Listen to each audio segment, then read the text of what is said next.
Click on the bell icon to get regular updates. Hello everyone, कैसे हैं आप लोग। आज के इस ऑनलाइन क्लास में हम लैथ मशीन के मैंड्रेल के बारे में बात करने वाले हैं। कुछ ऐसे जॉब होते हैं जिसमें पहले से होल किया हुआ होता है या इंटरनल डायामीटर होता है, ठीक है। इंटरनल डायामीटर, और ये कौन सा है?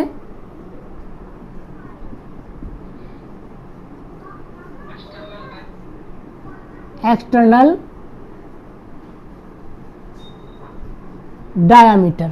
कोई मशीन पार्ट है। अब मशीन पार्ट में कभी कभी क्या होता है कि इसकी जो एक्सटर्नल डायामीटर की ये सरफेस होती है बाहर वाली, तो ये सरफेस डैमेज हो जाती है, ख़राब हो जाती है, या हम कह सकते हैं घिस जाती है। तो ऐसे में हमें क्या करना होता है? ऐसे में इसे रीयूजेबल बनाने के लिए या इसे रिपेयर करने के लिए हम लैथ मशीन पे इसको लेकर के जाते हैं, ठीक है। हमको ये भी पता है कि ये डायामीटर में है, बात समझ में आ रही है। इसके आउटसाइड डायामीटर पर, इस आउटसाइड डायामीटर पे हमको क्या करना है? वर्क करना है। तो आउटसाइड डायामीटर पे वर्क करने के लिए मैंड्रेल का यूज करते हैं। बात क्लियर? मैंड्रेल के यूज से फायदा क्या होता है?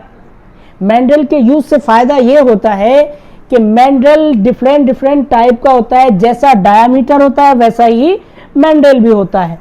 और अगर जॉब अल्टरनेट होता है तो अल्टरनेट जॉब के लिए ये तमाम प्रकार के, यहाँ देखिए ये सब ये मैंड्रेल के टाइप दे रखे हैं। ये ए से लेकर के हमने एच तक मैंड्रेल के टाइप आपको बता दिए हैं। जैसा वर्क होगा वैसा ही मैंड्रेल हम यूज करेंगे।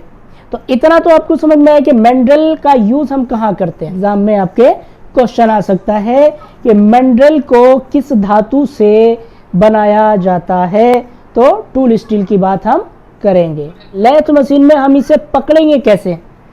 मैंड्रेल के दो साइडें होती हैं। एक साइड ये फ्लैट मशीनिंग साइड होती है और दूसरी होती है आपकी रेसिस्टर सेंटर होल। मैंड्रेल इस तरीके से बनाया जाता है कि उसकी एक साइड को हम अपने चक में पकड़ लेते हैं। क्या? हम अपने चक में पकड़ लेते हैं, राइट। और दूसरी तरफ, चूंकि मैंड्रेल हमारा ज़रूरी नहीं है कि 100 mm का हो सकता है, मैंड्रेल हमारा 150 mm भी हो सकता है, 200 mm, जैसा वर्क पीस होगा वैसा हमारा मैंड्रेल भी होगा। तो लंबे जॉब को पकड़ने के लिए हम किस चीज़ का यूज़ करते थे? डेड सेंटर का यूज़ करते थे। डेड सेंटर या लाइफ सेंटर या लेथ सेंटर। अब देखिए यहाँ दूसरी तरफ हम देखते हैं, तो दूसरी तरफ यहाँ जहाँ मैंने एरो बनाया दिया है, इस एरो की जगह पर एक होल होता है जो डेड सेंटर की तरह होल ही होता है। यहाँ पे हम ड्रॉ कर देते हैं। ये हमारा क्या हो गया? Dead centre. डेड सेंटर को टेल स्टोक के स्पिंडल में इसको लगाते हैं। अब देखिए ये डेड सेंटर है, तो हमारा जो मैंड्रेल होता है इसकी वन साइड में एक इंटरनल रेजिस्ट सेंटर होल होता है। उस रेजिस्ट सेंटर होल में हम अपने डेड सेंटर का ये वाला टिप, ये टिप यहाँ पर प्रेस करते हैं और अपने टेल स्टोक को एडजस्ट कर देते हैं। बात समझ में आ रही है मेरी? इस तरह से ये वर्क करता है। जैसे जैसे हम लंबे वर्क पीस को एक तरफ हेड स्टोक के चक में, दूसरी तरफ टेल स्टोक के डेड सेंटर में जॉब को फंसाकर इस तरह से फंसा करके अपने उसके बीच में वर्क करते थे, ठीक उसी तरह से मैंड्रेल को भी लगाएंगे। इसको सेट कैसे करना है? तो एक वन साइड जो हमारी फ्लैट मशीनिंग की हुई साइड है उसको तो हम बांध लिए चक में, ठीक है। चक में बांधने के बाद हम इसका सेंटर गेज से इसका सेंटर चेक करेंगे। कंफर्म? सेंटर चेक करने के बाद जब सेंटर हमें जीरो लाइन पे मिल जाएगा, तब हम क्या करेंगे, जो हमारा वर्क पीस है जिसको हमें मशीनिंग करना है, उस मशीनिंग करने वाले पार्ट को इस बंडल में फंसाएंगे। तब हम अपने टेलीस्टोक में लगे हुए डेड सेंटर को मैंड्रेल के रेजिस्ट सेंटर होल में फिट करेंगे और अपने टेलीस्टोक को एडजस्ट करके फिक्स कर देंगे। कंफर्म? उसके बाद में हमें जो भी वर्क करना होगा हम वर्क करेंगे। अब हम बात करेंगे मैंड्रेल के टाइप के बारे में कि मैंड्रेल कितने टाइप के होते हैं। तो मैंड्रेल 2 या 2 से अधिक टाइप के होते हैं। जैसे जैसे वर्कपीस की शेप चेंज होती जाएगी, डिफरेंट साइज के मैंड्रेल भी यूज होते चले जाएंगे। ठीक है। मशीनी युग होने के सबब डिफरेंट टाइप की मशीनों के होल भी होते हैं, डिफरेंट टाइप के जॉब भी होते हैं। तो डिफरेंट टाइप के जॉब सिर्फ 8 ही नहीं होते हैं, बल्कि 8 से ज़्यादा भी हो सकते हैं। अब इनसे ये सब अगर फेल हो जाए, मैंड्रेल अगर किसी जॉब में नहीं लग पाए या सेट नहीं हो पाए, तब हम क्या करेंगे? क्या हम उस पार्ट को फेंक देंगे? क्या हम उस पार्ट को यूज़ नहीं करेंगे? हम यूज़ करेंगे, लेकिन उससे पहले हम अपने अल्टरनेट जॉब के लिए स्पेशली एक मैंड्रेल का निर्माण करेंगे। क्लियर? अब देखिए, तो अब जितने भी टाइप हमारे पास अवेलेबल हैं उन सब के बारे में हम जान लेते हैं। पहला हमारे पास है प्लेन मैंड्रेल। प्लेन मैंड्रेल की क्या खासियत होती है? प्लेन मैंड्रेल, सबसे पहले तो इसकी प्लेन स्पेलिंग से हमको पता चल रहा है कि ये प्लेन होगा, यानी कि इसका जो डायामीटर होगा, एक्सटर्नल डायामीटर होगा जिस पर हम जॉब को फिट करेंगे, वो हमारा क्या होगा? प्लेन होगा। कैसे? देखिए, ये जो बॉडी वाला हिस्सा है, इसी पे हमें जॉब को सेट करना है।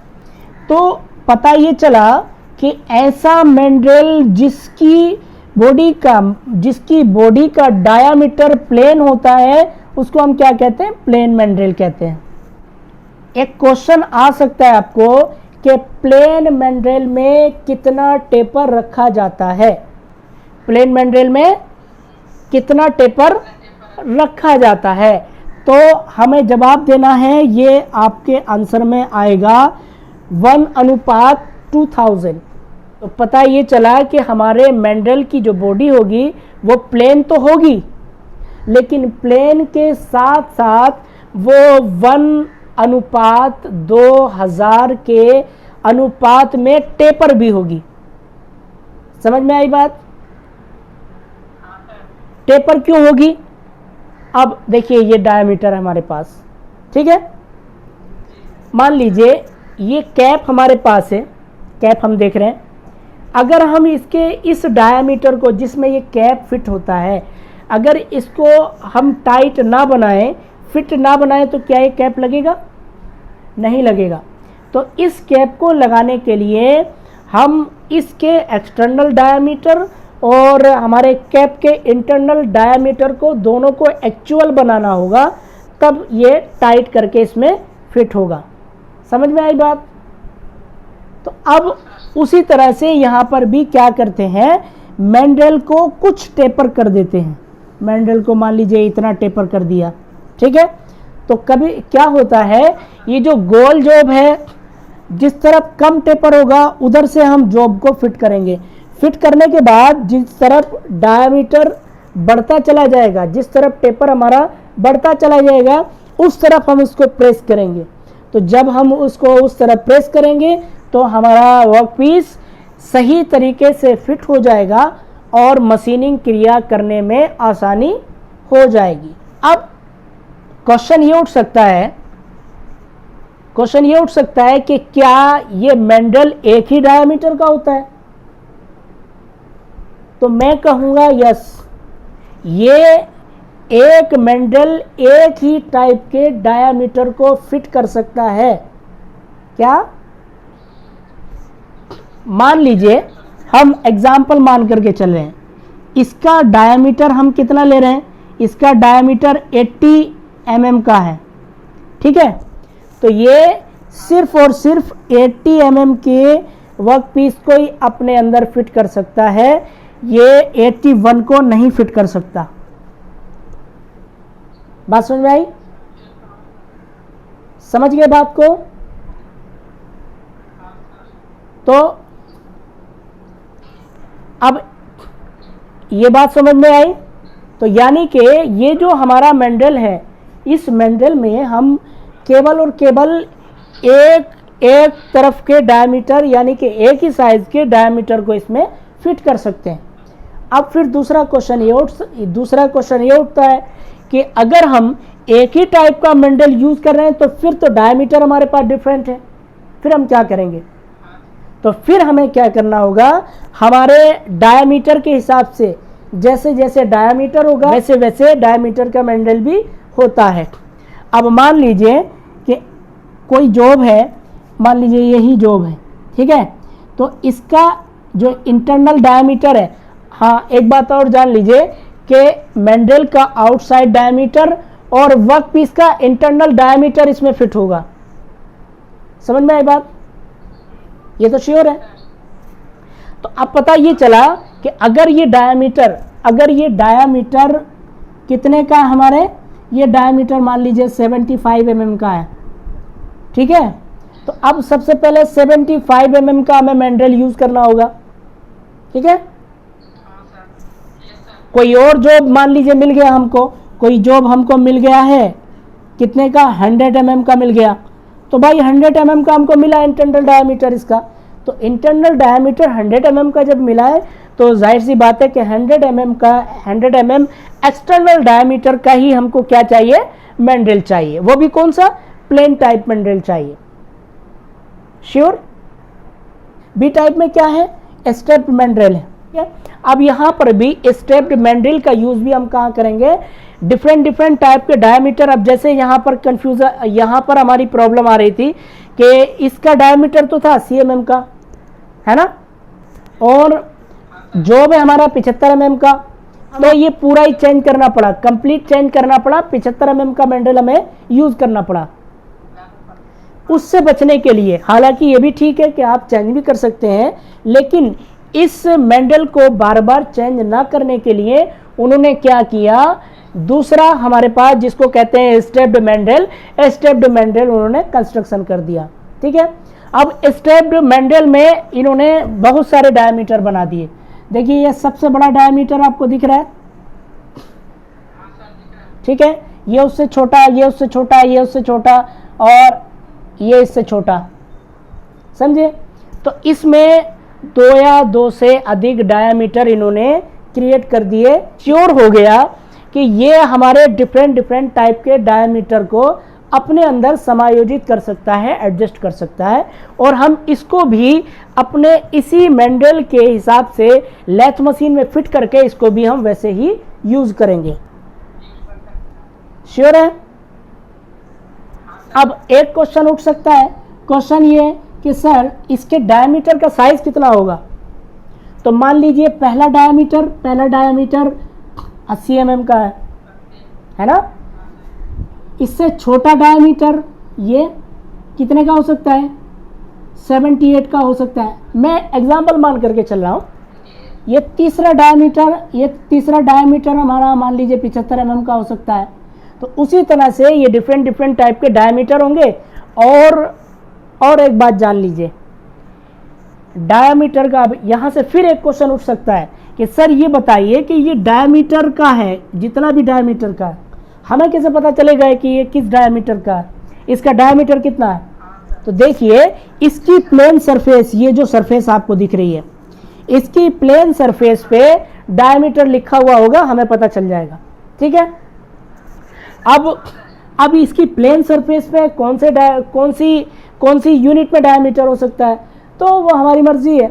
हम ब्रिटिश में भी ले सकते हैं, मैट्रिक में भी ले सकते हैं, ठीक है। तो इसमें कोई कंफ्यूज होने की ज़रूरत नहीं है, इंच में भी होता है, mm में भी होता है, नो डाउट। लेकिन ज़्यादातर मैक्सिमम हम किस चीज़ का यूज़ करते हैं, मैट्रिक सिस्टम का यूज़ करते हैं। जिस तरह से यहाँ पर हमने इसके बॉडी के एक्सटर्नल डायमीटर पर हमने इसका एक्चुअल डायमीटर का साइज लिख दिया, उसी तरह से यहाँ पर भी ये जितने डायामीटर हैं सबकी प्लेन बॉडी पर, सबके प्लेन बॉडी पर या प्लेन डायामीटर पर इसका मेन डायामीटर का साइज लिखा हुआ रहेगा या पंच किया हुआ रहेगा। हम उसको देख करके पहचान लेंगे कि हमारा जॉब 75 mm का है और 75 mm कहाँ कौन से स्थान पर है, 1 2 3, यानी कि 1 2 3 ये जो हमारा डायमीटर हो गया ये कितने का हो गया, 75 mm का हो गया। ठीक है, तो ये हमने आज मेंडल के बारे में बात की है। अब आपसे हम क्वेश्चन करते हैं, क्या आपका इसमें जितना भी मैंने आपको बताया एक्सप्लेन किया, इसमें आपका कोई डाउट? ठीक है, अभी अगर आपको कोई डाउट नहीं लग रहा है और आने वाले वक्त में जब भी आपको कोई डाउट दिखे मेंडल के बारे में तो हम फिर आपको एक्सप्लेन कर देंगे, आप बेफिक्र रहिए। लेकिन शर्त यह है कि जितना मैं आपको डिटेल के साथ बताता हूँ आपको उतना ही रिवीजन कर लेना है। रिवीजन के लिए पता है कितना टाइम चाहिए होता है? अगर हमने क्लास में 45 मिनट की क्लास ली, ठीक है, तो 45 मिनट की क्लास लेने के बाद हम जब घर जाएंगे तो हमें इसका हाफ टाइम भी नहीं चाहिए होता है। मेरे हिसाब से इसका हाफ टाइम कितना होता है, 22.5 मिनट। मैं तो ये कहूँगा इस 45 मिनट की क्लास को आप 20 मिनट में कंप्लीट कर सकते हैं अगर एक बार रिवाइज कर लें तो घर पे जाके जब आप रिवाइज कीजिएगा ना तो वो एग्ज़ाम तक के लिए आपके माइंड में सेट हो जाएगा, और बल्कि मैं तो यूँ कहूँगा कि वो हमेशा हमेशा आपके माइंड में फिट हो जाएगा। अगर आपने रिवाइज नहीं किया तो ये 45 मिनट में आपके चाहे जितना भी अच्छा समझ में आया हो, आप घर जा कर के भूल गए तो इसका कम से कम 75% आप भूल चुके होंगे। 1 महीने के अंदर नहीं, मुश्किल से 1-2 हफ्ते के अंदर अंदर भूल जाएंगे आप, आपको पता ही नहीं रहेगा कि हमने पढ़ा क्या था। तो इसलिए जो हम पढ़ाते हैं आपको आप रिवाइज किया करें उसका। ठीक है, अपनी क्लास को हम आज यहीं फिनिश करते हैं। नेक्स्ट वीडियो लेक्चर में ऑनलाइन क्लास में हम फिर मेंडल के नेक्स्ट टाइप के बारे में बताएंगे।